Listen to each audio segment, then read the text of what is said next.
Assalamualaikum warahmatullahi wabarakatuh. Selamat pagi, siang, dan malam, kakak-kakak perintis. Di sini saya akan mewawancarai teman saya sendiri, namanya Navala. Mungkin bisa langsung diperkenalkan diri. Halo, kakak-kakak perintis. Nama saya Navala. Saya teman pelatih dan saya telah mengenal dia dari SMA sampai sekarang.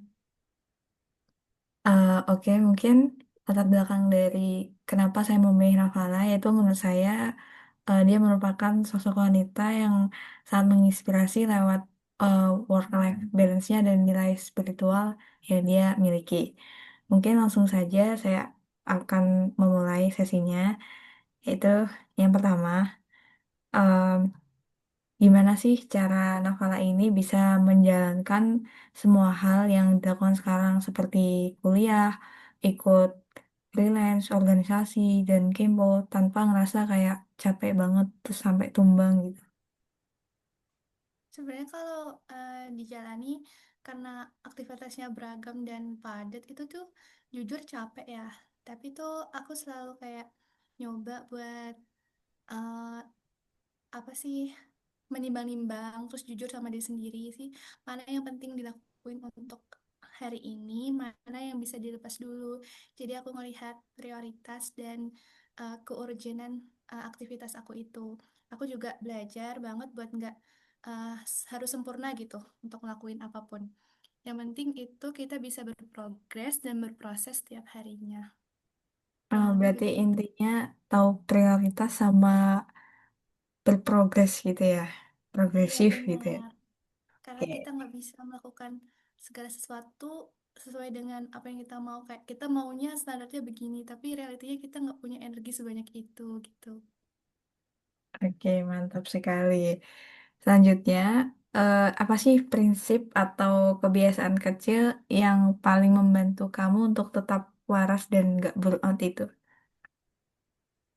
Kalau aku tuh seringnya kalau ketika padat gitu ya aktivitasnya itu meluangkan waktu buat diri sendiri itu yang paling penting sepadat apapun aktivitas aku entah itu kayak dengerin lagu kalau enggak menggambar karena aku yang ngelakuin hobi lah terus juga kalau misalkan udah terlalu padat ya sekedar rebahan terus mengapresiasi diri dengan apa yang udah aku lakuin di hari itu terus eh, untuk bisa membuat tetap waras ya biar apa ya kira-kira aku suka ngebuat planner jadi tuh udah terorganisir gitu untuk hari ini mau ngapain jadi tahu dan nggak ngerasa kebebanin gitu Hmm. gitu kurang lebihnya. Oke, menarik nih membuat planner gitu. Kira-kira Bener. kayak planner kamu itu jalaninnya kayak berapa persen gitu? Maksudnya sebagai orang yang tidak teratur dan tidak terplanner kan kadang ini ya kayak bertanya-tanya. Iya bener banget ya kadang juga kalau misalkan apa yang kita plan nggak apa ya nggak kejadian nggak terrealisasikan itu kan buat sendiri sendiri kalau aku sih nggak terlalu nge-push diriku supaya semua harus dicentang nggak kayak satu satu centang aja itu udah buat aku bersyukur gitu loh tuh Berarti kembali lagi ke prinsip yang berprogres, tidak harus sempurna jadi ya. bener iya Oke. Soalnya kalau aku sendiri tuh kayak kalau misalnya bikin plan nggak tercapai itu sangat stres. Jadi mending nggak usah bener gitu. Tapi iya baiknya bener bikin ya. iya supaya kita tuh nggak chaos gitu loh di pikiran ih banyak banget kan kadang kalau anak kuliahan tuh satu minggunya ada banyak banget tugas ya jadi kalau nggak di apa sih di planning gitu terasanya berat kalau buat tipe orang kayak aku gitu. Nah, terkait dengan yang tadi itu ada nggak pengalaman yang paling berat waktu ngejalanin banyak hal sekaligus gitu? Dan gimana cara kamu mengatasinya? Kalau aku pribadi sih pernah ya pastinya ngerasain hal kayak gitu. Ketika DL itu sekaligus ada di hari yang sama, terus sementara progres aku tuh belum seberapa gitu. Dan itu ke pressure banget dan kadang aku tuh sampai nangis. Dan aku rasa nangis itu ngebuat aku jadi lebih lega gitu yang ngeluapin perasaan. Dan aku pikir gini, nggak apa-apa nggak selesai asalkan tuh aku udah ngelakuin sebisa mungkin. Dan ketika aku ngelakuin kayak gitu, sebenarnya akhirnya selesai juga gitu. Jadi yang Hmm. pertama itu kayak ngelepasin emosi dulu dan tetap nyemangati diri sendiri, nguatin diri sendiri kalau kamu tuh pasti bisa gitu, bisa bisa bisa dan akhirnya emang beneran bisa. Jadi kita nggak boleh mikir kayak aku nggak bisa nih kayaknya ini udah banyak banget tugasnya nggak mungkin selesai. Kita jauhin dulu pikiran kayak gitu, terus kita lakuin sebisa kita gitu. Ya mantap sih. Soalnya kalau aku kadang bingung mau nangis apa enggak. Soalnya kalau misalnya nangis nanti pusing, terus ngabisin waktu, terus habis nangis nanti menyesal gitu terus. Tapi Jadi kamu sebenarnya nggak gitu. nangis. Iya, iya nangis tapi jadinya tuh kan nggak jadi-jadi kan. Jadi malah ngabisin waktu. Jadi malah scrolling, malah ngapain gitu kan. Nah itu Oh, lebih buat meredam menghibur dirinya tuh bukan lewat nangis berarti kamu. iya tapi in ending nangis. Jadi itu sebenarnya lebih membuang waktu nah scrolling. Jadi Oh lebih baik gitu. langsung nangis aja ya. Oh Soalnya iya, tetap kalau aku gini sambil nangis sambil ngecit. soalnya kalau aku scrolling, abis scrolling sedih, ingat lagi sedih terus nangis, nangis muter YouTube yang sedih-sedih, Tambah tambah nangis. sedih, terus Soalnya habis moodnya itu udah nangis. pusing, terus habis itu tidur gitu. Oke, Ya salah mungkin ya. ini disesuaikan ya. Kalau kalau kecenderungan kita itu malah kayak gitu sebenarnya jangan jangan itu Ya, deh. Jangan deh. aku ini selanjutnya ya Naf terkait Ya, jati diri nih. Kan menurutku ya kamu tuh sangat lembut Naf. insya Allah. Di antara semua teman-teman yang cewek ya. Pernah nggak dengan dirimu yang seperti itu tuh kamu diremehkan gitu sama orang? Kayak, ah nggak apa-apa lah, nafal aja nggak bakalan ngamuk gitu. Atau gimana lah, pokoknya pengalaman Hmm, diremehkan itu. iya pengalaman aku tuh pernah ngalamin kejadian yang gak enak waktu SMP kalau nggak salah. SMP awal-awal gitu. Aku aku kan orangnya ini nggak bisa marah waktu itu dan nerima apa adanya gitu loh kalau orang apa memperlakukan aku kayak apa aku kayak ih ya udah deh gitu ya udah deh. Nah, terus aku mengalami kejadian yang dimana teman aku tuh malah manfaatin aku gitu kayak cuma datang ketika butuh tugasnya diselesaikan itu kan aku jago bahasa Inggris waktu SMP. Terus kayak mereka datang waktu pengen nilainya bagus doang, habis itu aku nggak ditemenin. Nah, semenjak itu aku mikir eh, kayak enak banget ya rasanya gitu. Kayak terus aku harus apa? Aku kayaknya butuh berubah dan aku tuh akhirnya mengevaluasi diri aku. Terus aku ngerasa awalnya tuh aku menyalahkan sisi aku itu yang kata kamu lembut dan feminin mungkin ya. Itu tuh kayaknya gara-gara ini deh aku nggak bisa tegas gitu ke orang lain gara-gara sisi ini. Tapi aku Hmm. terus kayak ngerubah diri aku gitu kan. Nah, tapi pas perubahan itu aku nggak ngerasa jadi diri sendiri jadinya. Jadinya malah kayak Hmm. orang lain. Mungkin ini proses pencarian jati diri juga waktu remaja. Hmm. Nah, setelah eh, memikirkan panjang ya tentang hal itu, terus aku ambil kesimpulan kalau misalnya kita bisa tetap jadi diri sendiri dan masih bisa dihargai sama orang lain gitu. Caranya ya belajar untuk punya boundaries, punya batasan. Sekalipun kamu itu orang yang feminin atau lembut, kamu masih bisa punya batasan ke orang lain.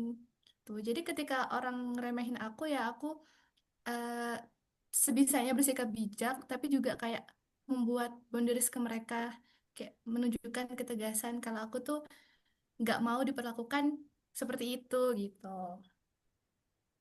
Boleh ceritain dikit nggak kayak gimana cara kamu ngelawannya gitu waktu itu? Waktu itu, jadi tuh aku mulai mulai menjauh mengkat ke orang-orang yang nggak bisa ngargai aku gitu, karena mereka itu sebegitu toksiknya. Jadi aku kayaknya nggak bisa deh temenan sama mereka. Akhirnya aku mendekati pertemanan yang lebih positif buat diri aku, tapi tetap nggak bermusuhan kayak ya udah sekedar kenal temenan tapi nggak deket gitu. Jadi aku memilih untuk mencari pertemanan yang lebih bisa membuat aku berprogres timbang kayak merasa diriku ini kurang dan nggak dihargain gitu. Oke. Karena kita bisa baik ke orang tapi nggak temenan tuh bisa. Maksudnya bukan temenan ya, kayak deket gitu loh. Nggak harus deket lah ke semua orang. Tuh. Iya, bener banget. Gila, gila. Oke, selanjutnya kita langsung ke poin keislaman dan spiritualitas. Kan kamu tuh punya rutinitas spiritual yang Oh iya bagus iya. menurutku. Nggak kayak Oh iya. temen-temenku lah. Maksudnya, oke temen-temenku pintar, tapi secara spiritualitas tuh aku nggak dapet dari mereka.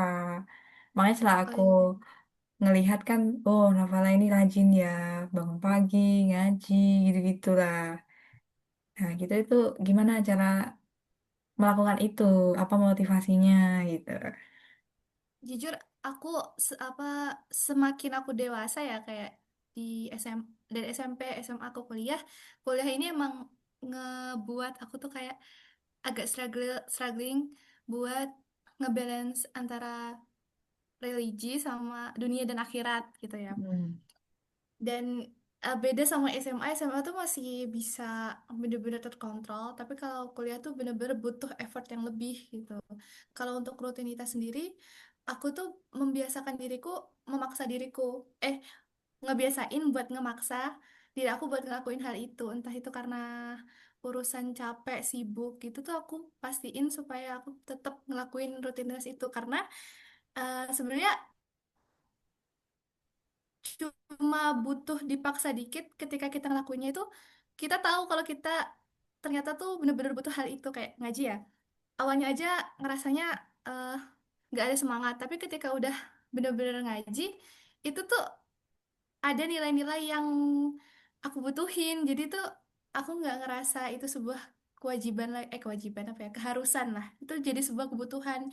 Intinya kamu harus ngebuat eh, rutinitas itu hal yang kamu butuhin, bukan bukan sebuah keharusan atau kewajiban semata gitu.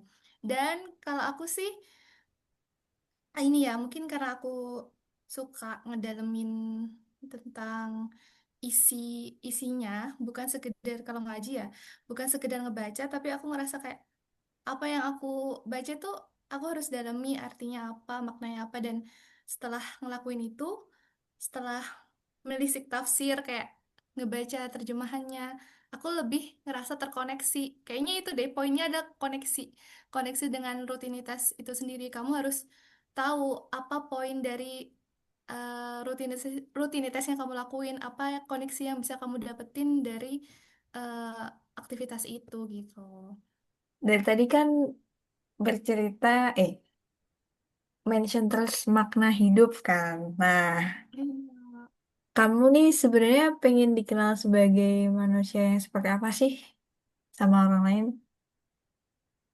Maksudnya ini di luar konteks validitas, validasi ya. Maksudnya kamu ingin seperti apa yang niatnya baik gitu. Jadi aku sebenarnya nggak punya ekspektasi tertentu untuk pengen jadi orang yang dilihat, enggak. Jadi sebenarnya aku tuh nggak punya ekspektasi tertentu pengen dilihat seperti apa oleh orang lain. Aku juga ngerti kalau misalkan pandangan orang lain ke aku tuh nggak bisa aku kontrol juga kan. Jadi gimana caranya aku tuh hidup tuh sesuai dengan apa yang sebenarnya jadi standar bakunya. Dan standar baku itu bukan dari pandangan orang lain, karena pandangan orang lain kan beda-beda ya. Ada yang melihat aku melakukan sesuatu itu positif, ada yang mungkin bilangnya apa sih kayak gitu, apa sih fanatik, apa sih terlalu agamis atau religius. Aku nggak bisa ngontrol kayak gitu. Jadi mungkin apa yang aku inginkan lakuin untuk di kehidupan aku tuh, aku menjadi seperti apa yang Allah itu pengenin aku gitu.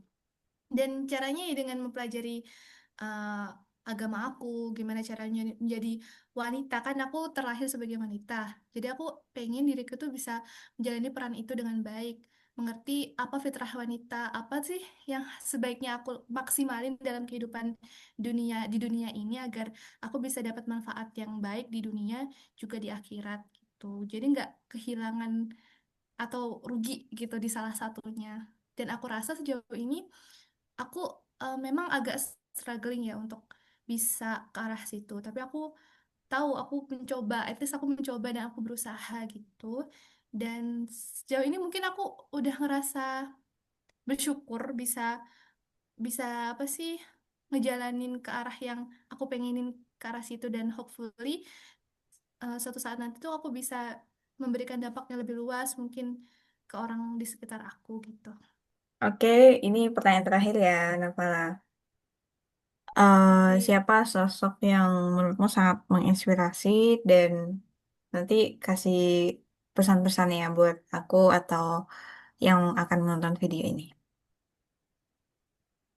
mungkin bagi aku sosok yang paling menginspirasi itu orang terdekat aku sendiri, yaitu terutama mama aku. Karena mama aku sendiri tuh sosok yang menurut aku apa ya, dia itu memberikan sebisa mungkin memberikan hal-hal positif ke orang lain di sekitarnya, ke keluarganya, ke teman-temannya, ke lingkungannya, dari hal sekecil apapun gitu.